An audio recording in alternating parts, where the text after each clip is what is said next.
Hey Raiden, is this a good movie to watch? I must consult with the Elder Gods. Of course.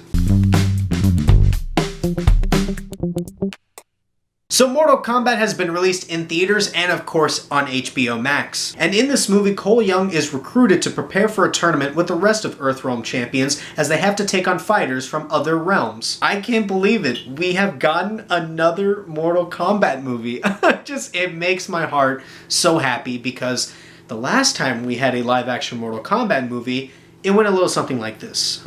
Earth is under attack, and it is glorious! Never give up hope. At least not so early in the fight.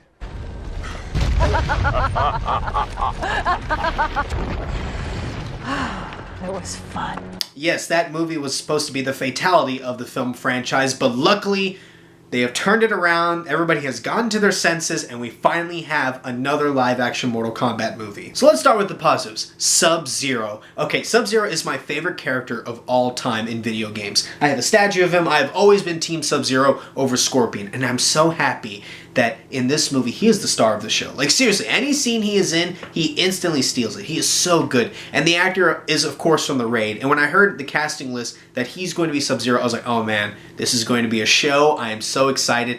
And it really paid off. And the one thing what's so great about Sub-Zero and Scorpion is that they're wearing masks the entire time. So, yeah, they're speaking, but you really want to see emotions on their face. And man, they really show it. You can see how much emotion, anger is in their faces when they're fighting, and I love that so much. Really nice touch there. There's also a horror movie aspect to Sub-Zero's character. Like, anytime a character is walking, you start to see, like, the windows start to ice up. You see icicles happening. You see snow falling. It's really, honestly, terrifying anytime he's on screen. That was such a different take on this beloved character, and I'm so happy to see that because now Sub-Zero is super terrifying, and I love that so much. Along with that, let's talk about Scorpion. Hiroyuki Sanada, hopefully I'm saying that correctly, he was perfect. I can't think of a better casting for this character. Of course, Scorpion is the most popular character in Mortal Kombat history, and he was done very well. I mean, Scorpion and Sub-Zero, what's so interesting is that they're never really the main characters in Mortal Kombat games, but anytime they've done movies, anytime they've done animated movies, they're always in the forefront because they know how much the audience and Ed Boon love these characters, and I'm so happy with what they did for both of these characters. What sucks is that Scorpion's really not in this movie a lot. He's in the first 10 minutes and in the last 10 minutes, but in those 20 minutes he's in, beautiful. Simply beautiful. There are also a lot of characters that are just simply perfectly casted. Kano is obviously the funniest person in this movie. He's a complete show stealer. Really funny. A great casting also is Raiden. The reason why I liked Raiden in this is because he gave a presence of fear. I really felt like the characters feared his character. Kabal was also freaking amazing. His costume was incredible. Goro also looked really nice. It's crazy how much CGI and VFX have advanced. I always get blown away by how good they look. Goro looked fantastic. Also, Kung Lao is amazing. He is so cool in this movie. He easily had the best fatality. When I saw that lady get split in half, I was like, holy crap, there's blood, there's gore, and it is beautiful. God, I love Kung Lao so much. That's another thing. There is so much blood in this movie. Like, there's more blood in the first, 10 seconds of this movie than there is in the entire first two live-action Mortal Kombat movies. It's crazy. They really earned that R rating. You know, when they're not talking, obviously they curse sometimes, so they kind of can do that with an R rating. But man, when the fights start, it's really bloody, and I love it so much. That's what Mortal Kombat is all about. I think the fight choreography, and I'll talk about that in my negatives in a little bit, the fight choreography needs some work, but man, when they did some blood and the cuts and the wounds, they really got that right. So this is more in my mixed bag. I think Cole is fine. I mean, he's fine. He doesn't hurt the movie, but he doesn't really help the movie. Now, the reason why I have a problem with Cole as a character is because Mortal Kombat has hundreds of characters to choose from, but instead you decide to create your own character in Cole Young, and he's not really that interesting or complex, doesn't really have the best backstory. He's just a crappy MMA fighter that just needs money because he's trying to support his wife and kid. I mean, we've seen that hundreds of times, so nothing really new here. Alright, now let's talk about the negatives, because I do have a couple that I need to talk about.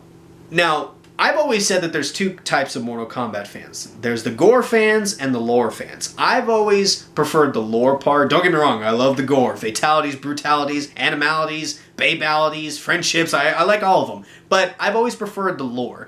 Now, they really changed a lot of stuff in this movie. They've taken a lot of liberties to kind of alter the Mortal Kombat story, which is fine. I mean, look, as a Mortal Kombat fan, I've seen them do the same storyline in every game for like the past 40, 50,000 years, okay? So it's cool that they want to do something new for fans. However, the one thing about the lore in this movie that I did not like is that stupid mark thing. Why are you doing that? Do you remember the last time we saw this in Annihilation?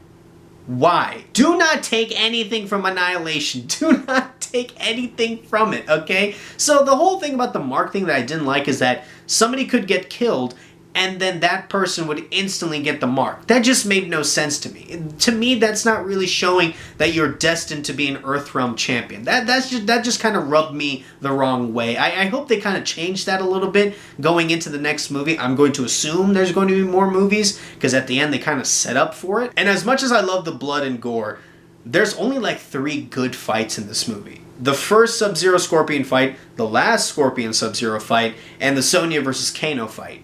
Now, the other fights have moments, like the fatalities are cool, there's some cool like one-liners, but overall there's a lot of quick cuts, the editing is really choppy. And that's what's so interesting. I don't know what was going on. In the first fight between Scorpion and Sub-Zero, there really wasn't a lot of bad editing, but it just seemed like as the movie was going on, it just started to get worse and worse. I don't know why they were doing that. And look, after you've watched movies like John Wick, The Raid, and movies like that, you kind of want to see action movies that way, because once you see a movie like that, you're like, holy crap, I only want to see action movies like this. Everything else kind of starts to pale in comparison. So I really hope they start to fix that in future movies, because Mortal Kombat is all about the fighting, and if your fighting doesn't look the best and it doesn't look smooth, you're not really doing Mortal Kombat its justice. And look, this is just a minor negative for me, but look, I understand that you're going to do more movies. I really get that. But why do movies have to do this where they just do an entire movie just to set up for the next one? Like, this should not have been called Mortal Kombat, to be honest, because there's no tournament in this. Because they just keep talking about the tournament. Like, hey, we gotta prep for the tournament. We gotta prep for the tournament. But there's no tournament. The tournament is going to be in the next movie, so this really should have been called Before Mortal Kombat. The whole point of Mortal Kombat is the tournament. But look, I get it. You're trying to establish a story because there's going to be about 5 or 6 other movies, which is cool. I have no problem with it. But at the same time, I just like it when movies you can watch by themselves. I get it. There's going to be more, but come on. Why was this whole movie a 2-hour movie just for a setup for the next one? Focus on this movie and then do the next movie later. Come on. Overall, this was a good Mortal Kombat live action movie. I can't believe those words just came out of my mouth. As a longtime Mortal Kombat fan, I never thought I would ever say that.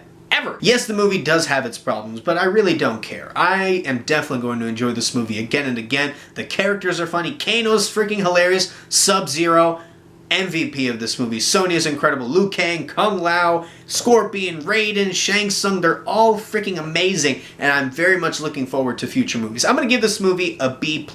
A really great start, and I'm really hoping they can build upon this and make even better movies in the future. Guys, thanks so much for watching this video. If you like this video, please like, share, and subscribe. I'll see you next time.